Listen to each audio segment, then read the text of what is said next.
At RoyalGateCars.com.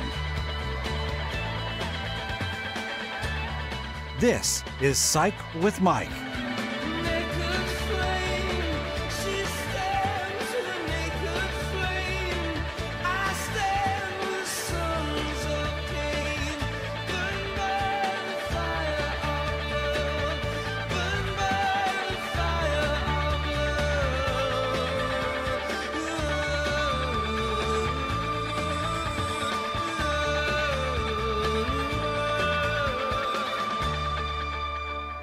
Good evening, everyone. Welcome into the Royal Gate Dodge Studios. This is Psych with Mike, and tonight we are going to talk about resilience, and there's actually a story behind why we're going to talk about this. So I am going to start telling this story in just a minute, but before I do, I want to talk to intrepid producer Frank Ladd. How are you? Good evening, Mike. How are you doing tonight?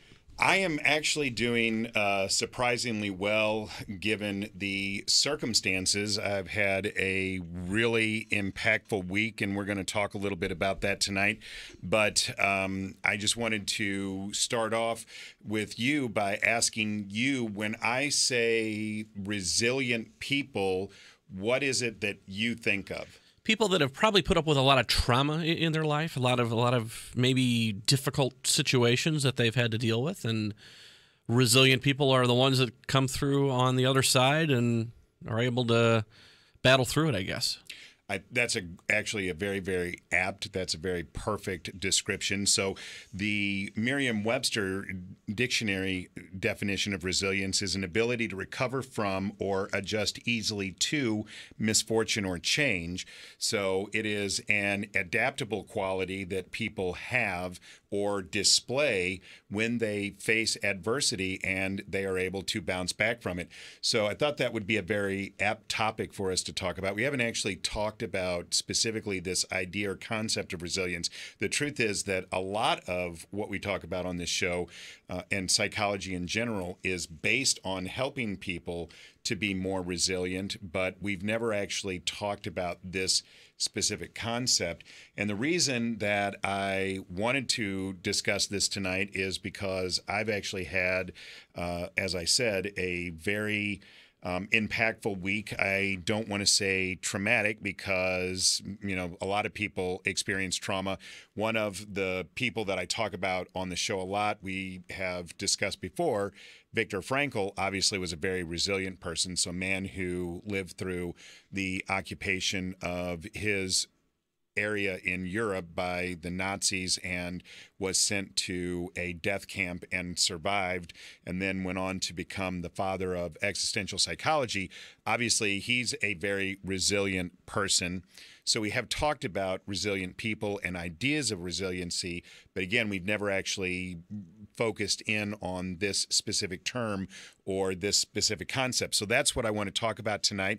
If you have some experiences of resiliency that you would like to discuss, or if you have any questions, area code 314-969-9797 or 866-455-9797. And just to begin tonight, I wanted to tell you I have had a kind of a challenging week. So on Thursday, my sister-in-law had what's called a subarachnoid hemorrhage, which is a form of stroke, and it has been very sick since then. And so we've been dealing with that. I was in the hospital since Thursday evening and actually looked at her head scans with the doctors yesterday and felt very overcome with emotion and have been doing a lot of crying. So hopefully we'll get through tonight's show without getting too awfully tearful. But that's one of the ways in which people are resilient. So this ability to experience and express accurately and appropriately emotion is a form of resilience, and tears themselves are ways in which our bodies have adapted to be able to be resilient. So we've talked a little bit about this, but again, you know, what I like to do is to go over information again and again, because sometimes people pick out different parts of a story or an explanation maybe that they didn't hear before, or sometimes people don't always listen. I can't imagine why, but I've been told, Mr. Ladd, that there are some people who don't actually listen to every single minute of every single episode. That's not possible. I know.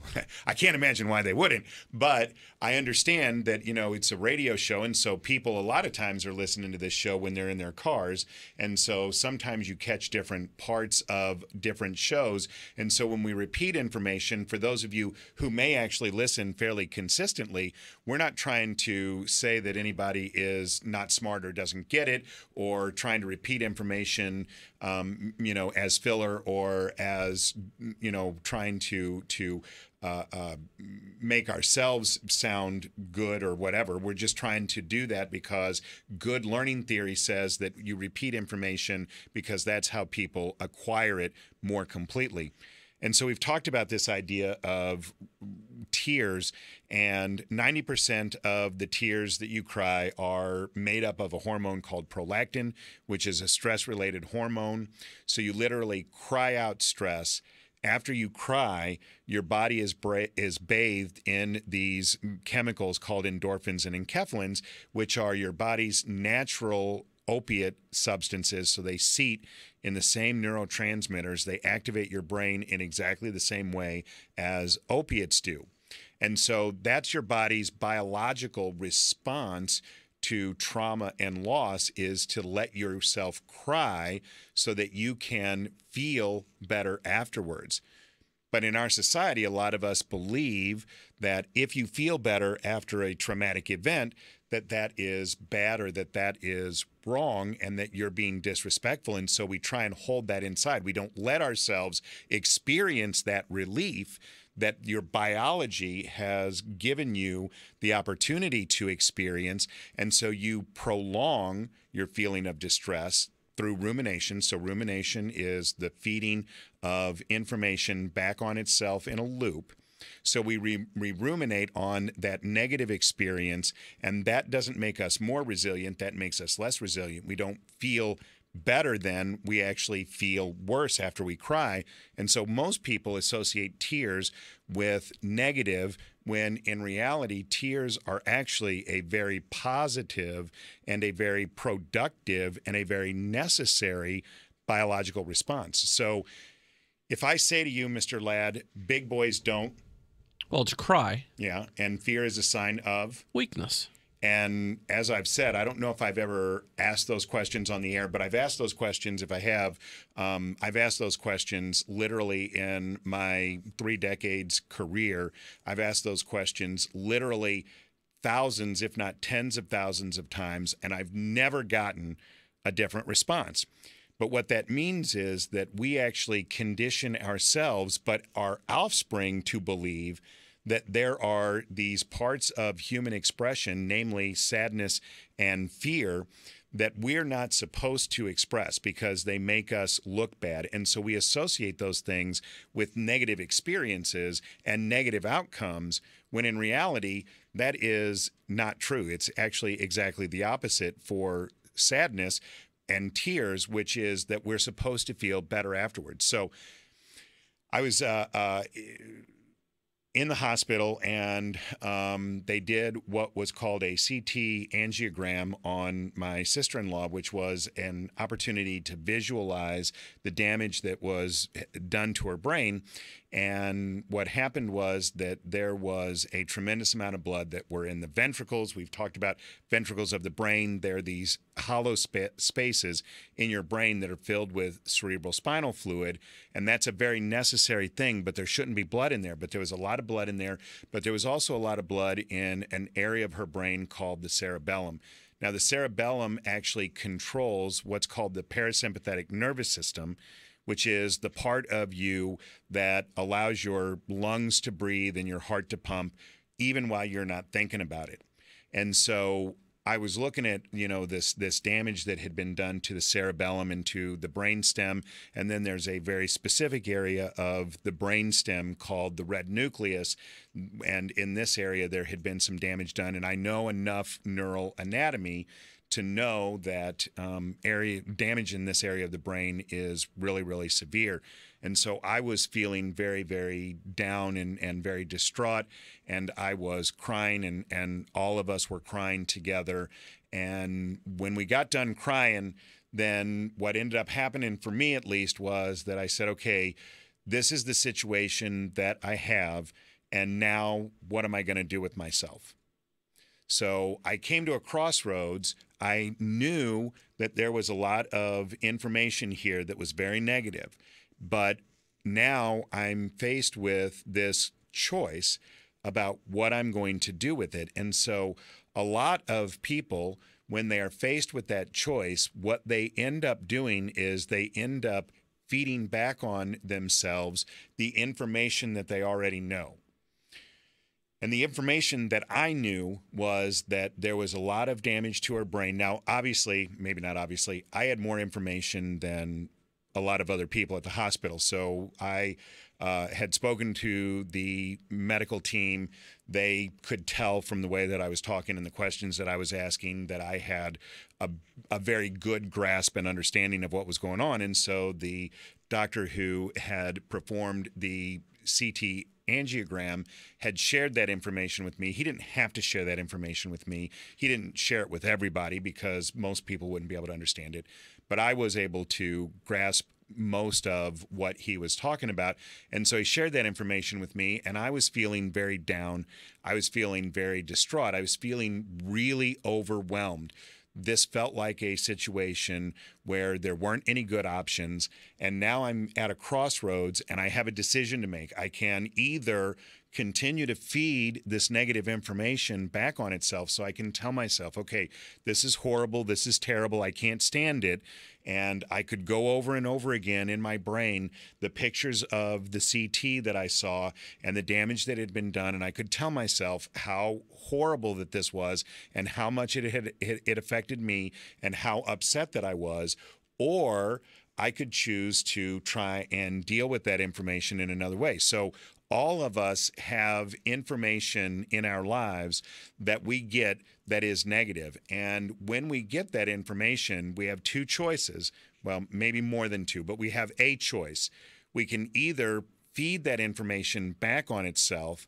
We can try and wallow in the knowledge that we have, or we can try and do something else. And so as I try and do, I try to always put something out on the internet that is related to what we are talking about. So if you want to get that information, you can follow me on Twitter at Psych With Mike, or you can like the Facebook page at Psych With Mike. And on the at Psych With Mike Facebook page, I always try and have information linked. So I always try and tweet out a little something that relates to the show. On the at Psych With Mike Facebook page, I always try and link information that is understandable and accessible, so that if you want to go out and you want to check out some of these topics for yourself, you can go do that. As I've said over and over again, I'm not here to try and change anybody's mind or to tell people what they should do. What I am here to do is to give you information, and then what I am hoping is that you will take the information that I'm putting out into the universe, and you'll go out and you'll do some research, and you'll come to your own conclusions, and based on that, you'll have your own ideas, and you may disagree with the things that I say, and that's perfectly fine with me. But what I don't want, people to do, I don't want people trying to get angry with me, trying to change my mind. I'm certainly not going to get angry with anyone else to try and change their mind. But on the internet, on the at Psych With Mike Facebook page, I put a link to an APA pamphlet that exists that talks about resiliency, and it has several different sections, and I think it's a really, really good primer for what we're talking about tonight. And so the first paragraph just talks a little bit about what resilience is and the definition of resilience, and we've already talked a little bit about that. But then the second section is factors in resiliency. And a couple of the things that they list as factors that are related to or are a part of resiliency is the capacity to make realistic plans and take steps to carry them out. So one of the things that I did was, when I was faced with this decision today, was I said, I want to try and figure out what would be the best possible way to try and help my sister-in-law and to try and help my family. And so I immediately started to immerse myself in information that was related to what we were going through to try and find best scenarios, best possible treatments and or activities to try and help all of us work through this, but also to try and help my sister-in-law. And then the second thing under factors in resilience is a positive view of yourself and confidence in your strengths and abilities. And so in the next segment, I'm going to talk a little bit about how how I applied that with my daughter in trying to figure out a best course of action. So a positive view of yourself and the confidence in the strengths and in your own strengths and abilities. Then the third thing is the skills in communication and problem solving. The fourth thing is the capacity to manage strong feelings and impulses. So we had already had a lot of strong feelings and impulses. We had all cried together in a room. And I cannot, again, emphasize enough the power of good and positive and healthy emotional expression. Now, I'm not talking about, you sit down with your teenager and you have a conversation that the teenager doesn't like and people start screaming at each other. That's not what I'm talking about. That's mostly posturing and aggression and anger that is misplaced. So that is neither a healthy nor appropriate emotional expression. I'm not talking about having a fight with your spouse and getting upset with them and then getting your feelings hurt and then saying lots of inappropriate things. That's not a healthy or appropriate expression of emotion. So one of the things that I tell my clients over and over again is the problem with people in America is that couples never fight long enough to really understand what they're fighting about. So if you're going to allow yourself to be resilient, if you're going to apply these 4 factors that we just discussed, then what you're going to have to do is understand what it is that you are actually having an argument about with the other person. And a lot of times, people don't really understand that. When you get in an argument with somebody else, I guarantee you one thing. What they did is not the problem. So if you are convinced that what your spouse or what your adolescent child did is the problem, then you don't understand and you're never going to be able to have a conversation or an argument long enough to actually talk about the problem. People don't go to psychotherapy because they have problems. People go to psychotherapy because they can no longer emotionally regulate around the problems that they have. People fight not because of the behavior of the other person, but because the behavior of the other person has made them feel a certain way. So unless you are understanding your own emotion and talking about that, then you're not really talking about the problem, and what you're going to elicit from the other person is defensiveness. Okay, so we're going to go to our first break. When we come back, we're going to talk more about resilience. If you want to get in on this conversation, area code 314-969-9797, 866-455-9797. Be right back.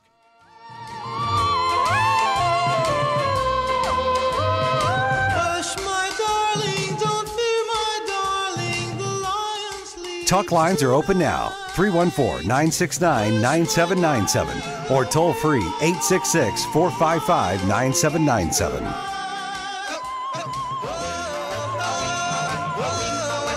Follow Mike on Twitter at Psych With Mike.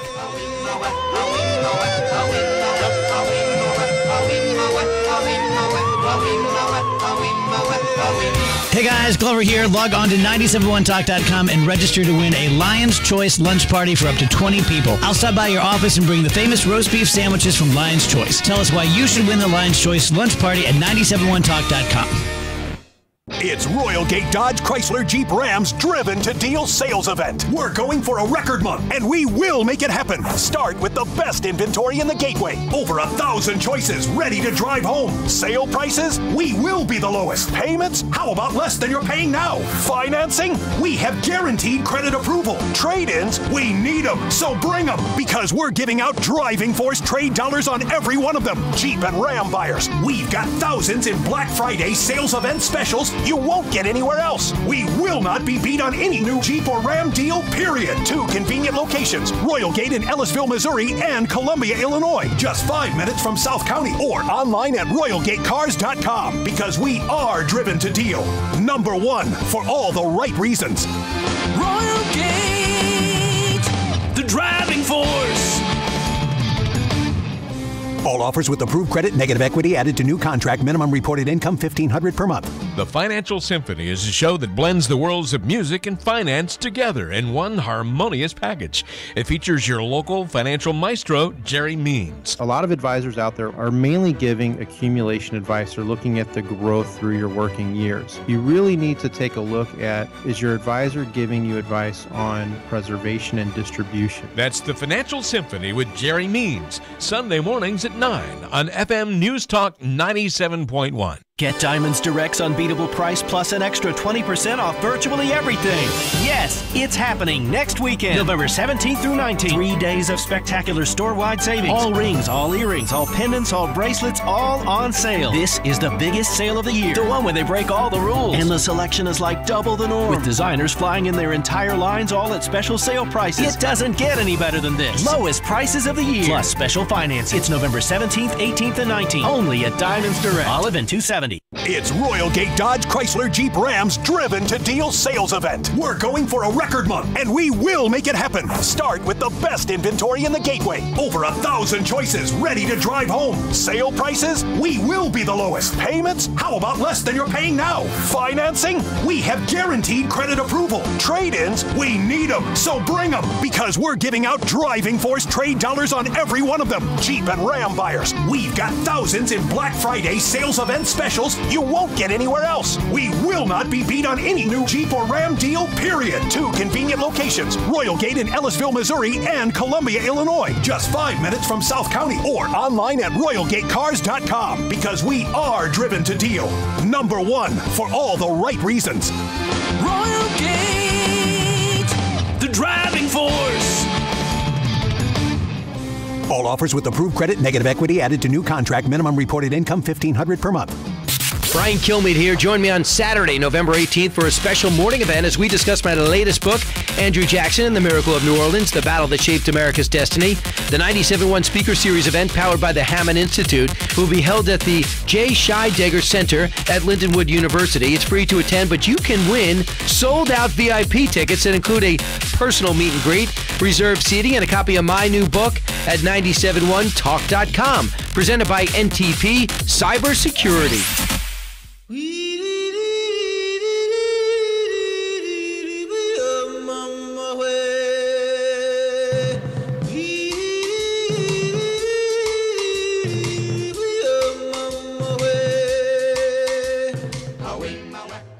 Talk lines are open now. 314-969-9797 or toll free 866-455-9797. Now, more Psych with Mike on FM News Talk 97.1. Welcome back into the Royal Gate Dodge Studios. This is Psych with Mike. So before the first break, I was talking about that we had a medical event that was, for us, pretty tragic. I think it is generally pretty tragic. And how we were dealing with that and how I specifically was dealing with it and trying to bring it back around to this idea of resilience and what resilience is and what it's not and how to try and help people to find their own resilience. So let's go to the phones. Hello, Julie. Hey, how are you? I'm doing great. How are you? Well, thank you. I just want to say how much I love your show and that I'll be thinking of you and your family and keeping you in my prayers. Well, that is very nice. I appreciate it.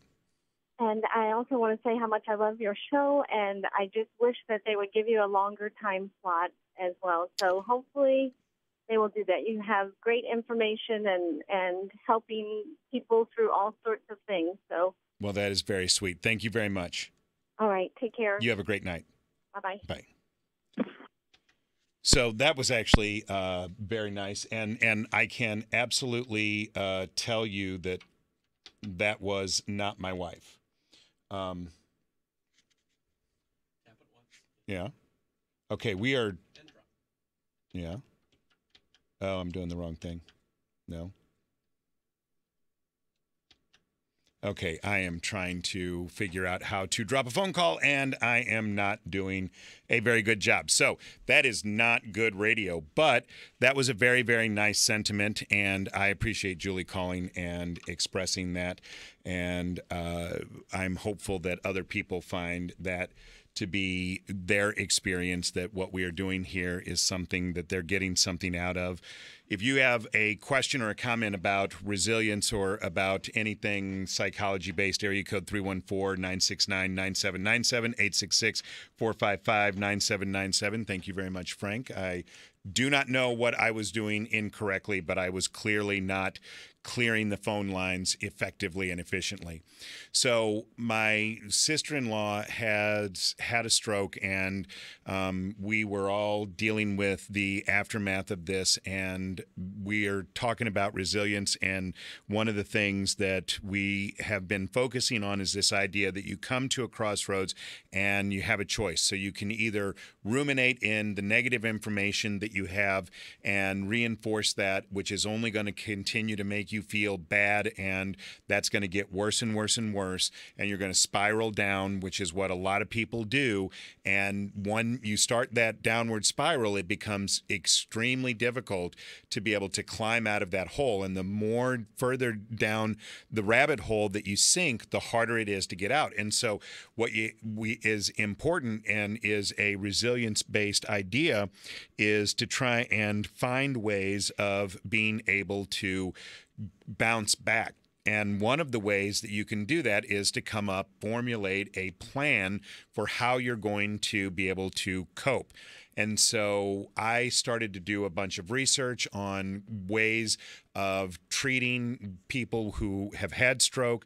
And one of the things that I came upon was some information about how some doctors had used it's actually an old drug in new inventive ways to try and stimulate neuroplasticity. So neuroplasticity is the brain's ability to repair damage.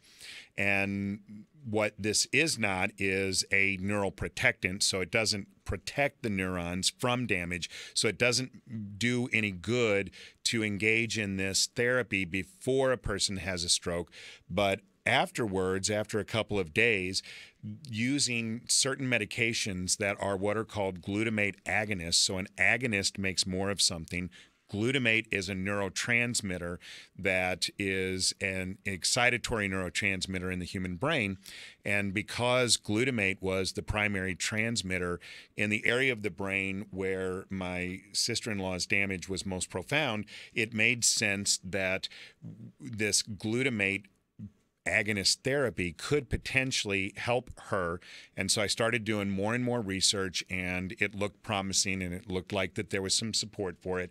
And so I presented this idea to the team at Washington University, and they agreed that there might be some truth or efficacy or validity behind these ideas because I was able to present them with the research. And so they have agreed to try and apply this new innovative, I'll say innovative, I don't know if it's innovative, but it's certainly uncharacteristic or not before having been tried therapy in this situation. And one of the things that happened was that, and this is going to be very, very geeky, but compounds are right-handed and left-handed. They're called isomers, and we needed a very specific handedness to this molecule to be able to stimulate these neural receptors, and we had to make sure that we were getting the right chemical. And so we had to do a bunch of research, and my daughter was very helpful in helping me to find the right chemical formula for this very specific drug to be administered to try and see if we could get some positive neuroplasticity, some rebuilding of the damaged area in my sister-in-law's brain. And we were able to do this. We were able to present it to the neurological team and to the ICU team. They've now agreed to apply this therapy. And so that has made us feel really good. Now, there is no guarantee that this is going to work. There's no guarantee that this is going to make her better. It's not going to make her worse, but there's no guarantee that it's going to make her better. But we now feel like we have done everything that we could possibly do. So we're doing all of the other things, like trying to create an enriched environment, trying to stimulate her to try and help her to regain as much function as possible. But this is another thing that we're trying to try and make the situation better. So when you are in a situation that you perceive as horrible, even if it is just having an argument with your spouse or your teenager, what you need to do is to try and find a plan to be able to make things better. Now, what a plan is not trying to make someone change their mind. So a lot of times, especially with couples, what I see, especially in my therapy practice, is that couples want to try and argue, and parents with their teenagers want to try and argue to try and convince the other person that their side, their perspective, their perception is more right, is more logical. If that is what you intend to do, that's not a plan. That is just bad behavior. No one is ever going to adopt your viewpoint just because you present it logically. Why not? Because when you are having a conversation or even an argument with another person, they're not thinking from the logical parts of their brain. So your cortex is the part of your brain that thinks logically. But your emotions live in an area of your brain inside called the limbic system, and that's a different part of your brain. So when you're thinking with your limbic system, with your emotional center, it overrides your cortex and makes it very difficult or even impossible for a person to think logically. So the more logically you present your argument, the less that the other person can understand you. It isn't that they don't agree with you. They literally cannot understand you. So what you have to first do is eliminate the emotional response before you can even have a logical argument. But most people don't do that. They keep on going with the logical response, the logical argument, the logical expression over and over again, thinking they're going to wear the other person down, and that's not going to happen. And so the other person's going to be defensive, and then when they're defensive, then that's going to make the first person even angry, and then now they're thinking with the limbic system of their brain rather than the cortex. Now nobody's thinking logically. So that's not a good plan. You got to think of a plan that first eliminates, if you want to have a logical conversation with anyone, you have to first think of a plan that eliminates the emotional reaction, and then you can have a logical conversation. So resilience is about being able to think in ways that isn't just about trying to get other people to adopt your viewpoint. It's about thinking of, how can I help my partner or help my child get out of this emotional response loop that they're in so that we can have a logical conversation. And if both people are being emotional, then nobody's thinking logically. Then we have to step back and actually separate until people start to calm down. And so what I really want people to think about is, when you are in these everyday kinds of situations where you are faced with what for us most of the time is the most horrible situation that we can think of, which is we're in conflict with our spouse or our adolescent, because these things like what I'm talking about with my sister-in-law, these are rare events. Most people don't live those events every day. But what we do live with every day are these opportunities to get into arguments with people in our lives that are supposed to love us and that we're supposed to love. And so I want people to think about resilience in those situations is about coming up with a plan that helps the other person to get out of their emotional responsiveness. And if I myself am being emotional, then I have to give myself an opportunity to step back from that until I'm not emotional so that we can think logically. That is a plan for resilience. All right, we're going to go to our second break. When we come back, we're going to talk more very specifically about what resilience is and some ways of being able to build that. If you'd like to get in on that conversation, area code 314-969-9797, 866-455-9797. Be right back. Let them know you realize that life goes fast. It's hard to make the good things last. You realize the sun doesn't go down. Follow Mike on Twitter at Psych With Mike.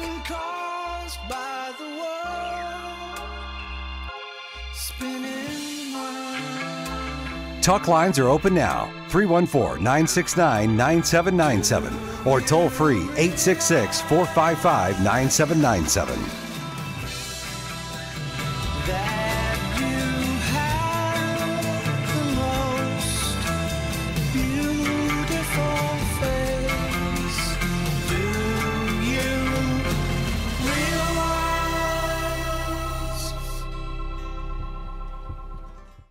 Dependable weather. Clouds take control today. Chance of a couple of spotty with Fox 2 meteorologist Dave Murray. Brought to you by Air Comfort Service. 0% financing and factory rebates, plus utility rebates on a new HVAC system. Details at aircomfortservice.com. Your seriously ill patients return again and again for high acuity care in the ED or hospital setting when symptoms aren't managed correctly. Vitas Healthcare offers palliative alternatives to aggressive treatment as we transition those hospice-eligible patients to comfort care at home. From inpatient hospice beds to continuous care at home, Vitas has the resources to care for your most complex patients. Refer today. Don't delay. Call 888-VITAS-80 or go to Vitas.com. That's VITAS.com. Gravity is only a suggestion. Physics is just a theory. Impossible is merely an opinion. Monster Jam, celebrating 25 years of adrenaline-charged family entertainment and selling out stadiums across the country. Tickets are on sale now. Monster Jam returns with 2 huge shows coming to the Don't Let America Center March 3rd and 4th. Don't miss out. Lock in your seats today. For tickets and show details, visit monsterjam.com today.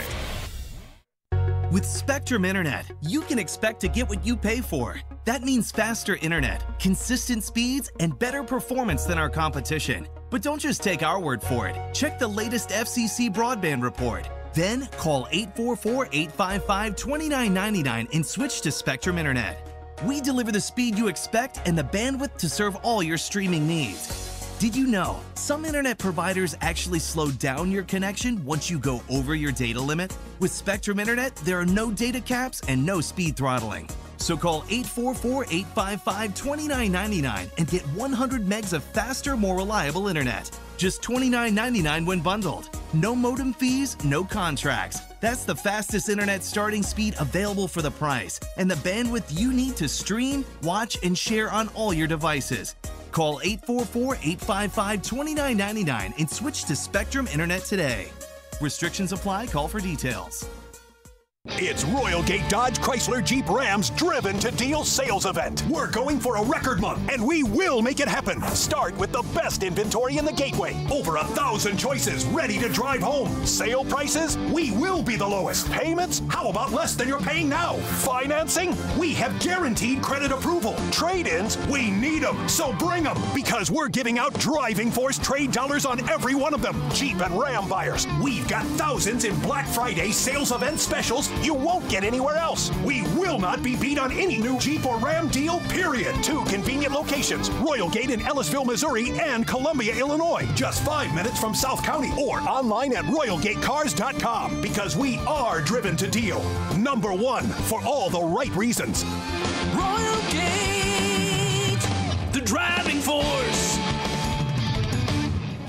All offers with approved credit, negative equity added to new contract. Minimum reported income $1,500 per month. Jamie Allman in the morning. Hey, Monday, all the nuttiness from around the weekend. We have Jimmy Hoff, the Gateway Pundit. We have Rod the Bod, and of course, Rob Raines on some sports, people. On FM News Talk 97.1.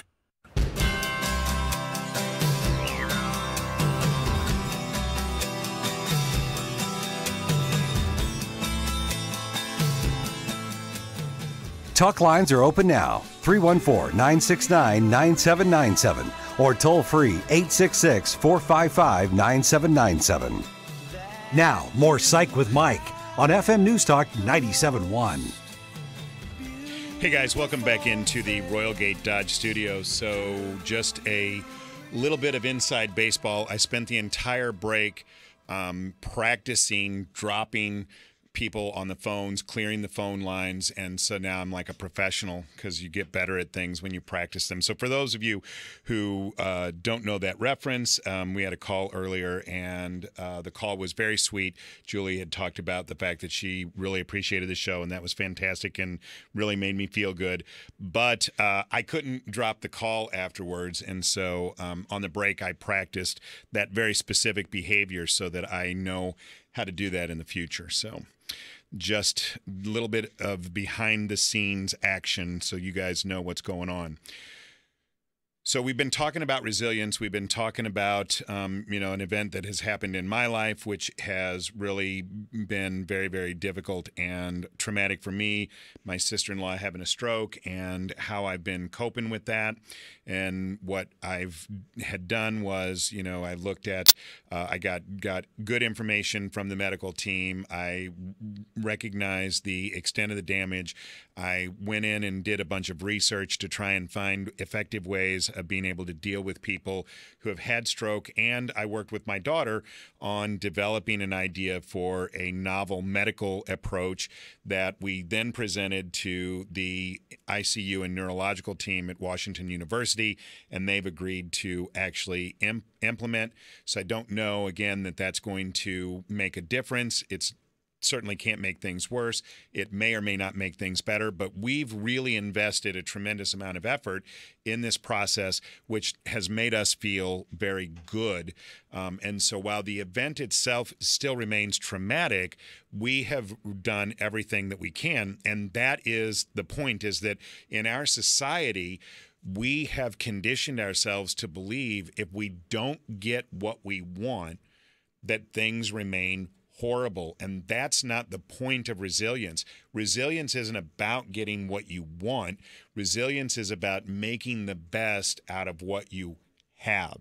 And so my sister-in-law, I am praying gets better, and I am doing everything I can in my power humanly to be able to make that happen, but I don't have any guarantees. But I still feel better because I've done everything that I can. Even if she doesn't get better, I still feel like I've done everything that I can. So when we don't get what we want, we remain stuck in this process of rumination where we tell ourselves over and over again, I'm not getting what I want, therefore this is horrible and I can't stand it. If that is what we do, then we're never going to break out of that rumination loop, and we're going to continue to feel worse. So I put something up on the internet on the Facebook page at Psych with Mike on Facebook, and it had to do with the APA and a pamphlet that they put out on resilience.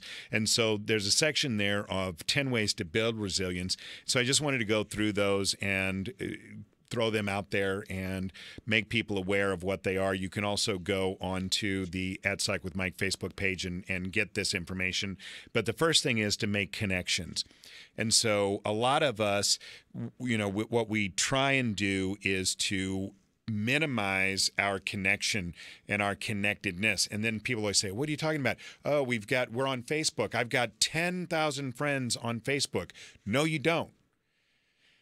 If you think you do, then I'm sorry to burst your bubble, but you don't. And the reason is, number one, because it has been clinically definitively proven that human beings can't really know more than 50 people.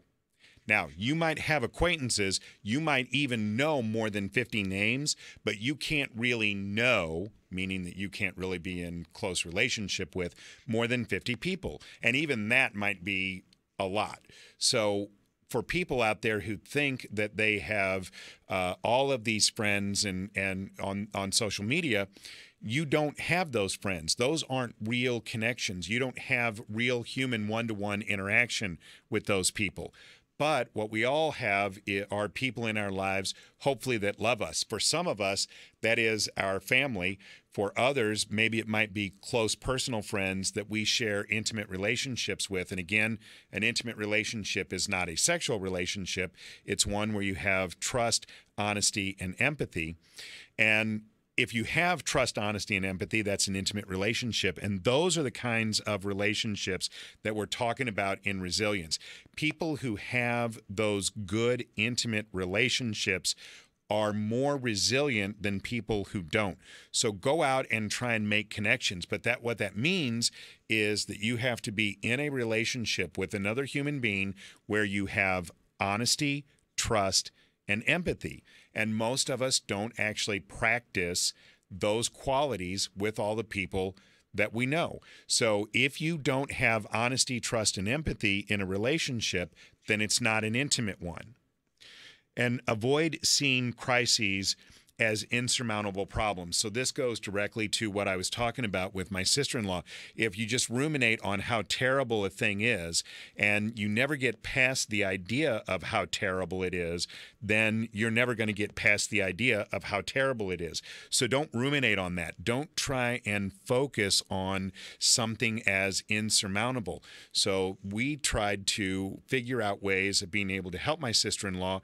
My daughter and I worked on a process of trying to apply new and novel opportunities to try and have a positive impact on her and to even work collaboratively with the medical staff at the hospital. So try and find ways of being able to create solutions, even if those things seem ridiculously unobtainable. When we first started working on this approach to try and present this new medication regime to the hospital, we had no idea whether they would be receptive. As a matter of fact, we believed that we would go in there and we would say, hey, this is our idea and we would like the opportunity to try this. And they would say, yes, yes, yes, that sounds great, but we're not going to do it. That is exactly what we expected. But we made sure that we had all of our I's dotted and all of our T's crossed. We had the real clinical research. We had a good, well thought out, rational plan. The reason we were able to do that is because we had had that emotional experience, and then we had released that emotion, and we were prepared to go out and think logically. So producer Frank had asked a really good question during the break, and that was, when you are, because in the last segment I was talking about, you got to get out of the emotion and think logically. And producer Frank said, well, but, aren't there times when you're supposed to be in the emotion? And yes, absolutely. So if you're talking to your teenage child and they're driving under the influence and they're angry with you because you're telling them not to do that, and then you get angry because they're angry with you, that's not a reason to be emotional. Okay, so in that situation, being angry, being emotional serves no purpose. That's not good emotion. Now, if your spouse comes home and says, hey, babe, I just lost my job, now that may be a reason to be emotional. You want to make sure that the emotion isn't directed at your spouse because you don't want to make them feel worse. But obviously, that's a loss that may have a very real impact on your family. So that is a reason to feel emotion. But what you will never be able to do, ever, is to be able to solve a problem while you are emotional.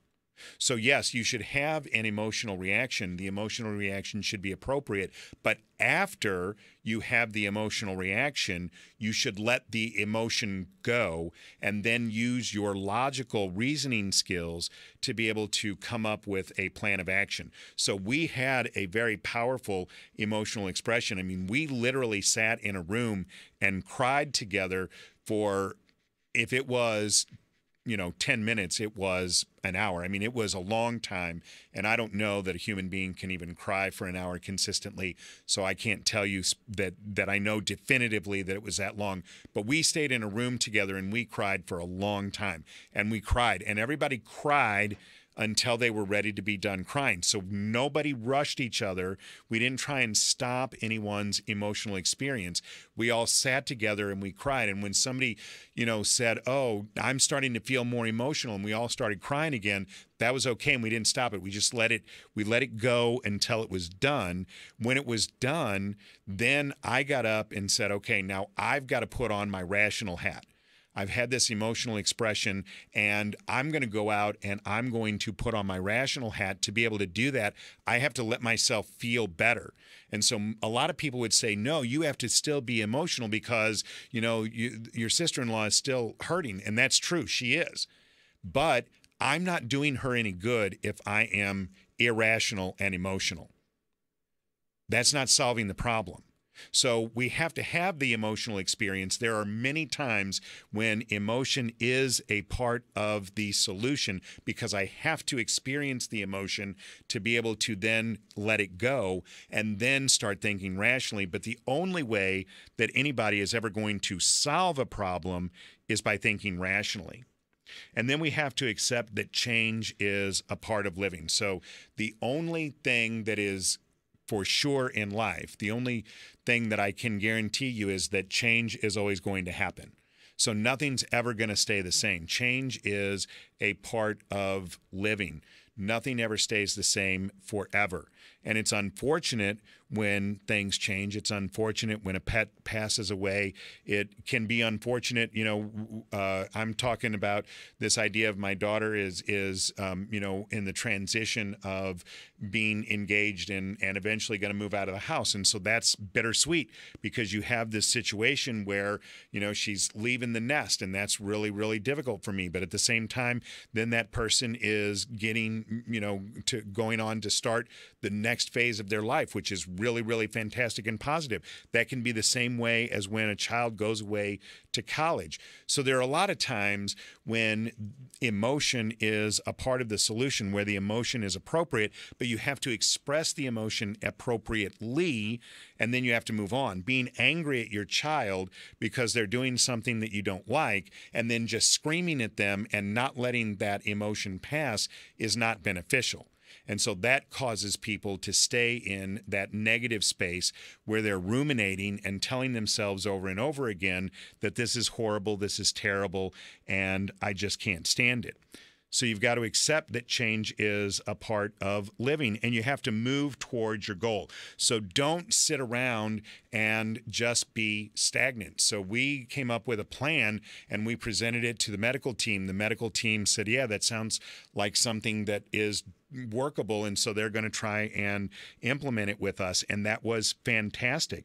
But we have to be moving towards our goal, and what that means is a lot of times people think, okay, I'm working towards a goal. Sometimes you have to accept that that goal is long term. So what is the goal, right? If the goal is my sister-in-law has to get better, well, that's going to be 6 months to a year. So right now the goal is just to become knowledgeable, then to apply that knowledge. And over time, hopefully my sister-in-law gets better. But if I have the goal in my mind as my sister-in-law must get better, and that's the only goal that I can think of, then that isn't going to be beneficial, and I'm always going to feel like I'm not achieving my goal. All right, so I hope that this was beneficial for you guys. I know it was cathartic for me. So if you want to follow me on Twitter, at Psych With Mike, you can always go to my website, michaelmahon.org. You can get podcasts there. You can like the Facebook page at Psych With Mike. We will be back next week with another topic. If it's 8 o'clock, if it's Saturday night, it's Psych with Mike. See you next week.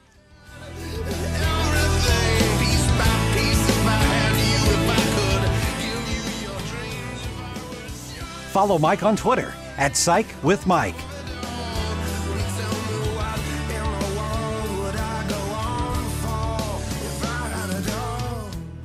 This is Psych with Mike.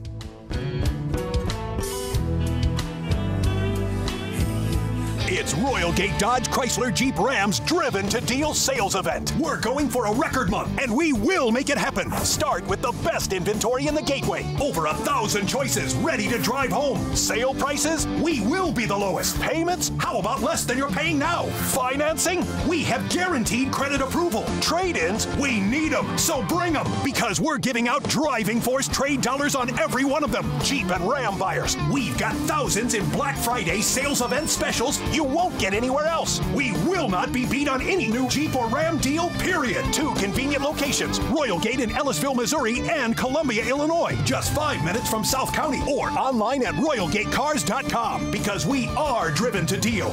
Number 1 for all the right reasons. Royal Gate, the driving force. All offers with approved credit, negative equity added to new contract. Minimum reported income $1,500 per month.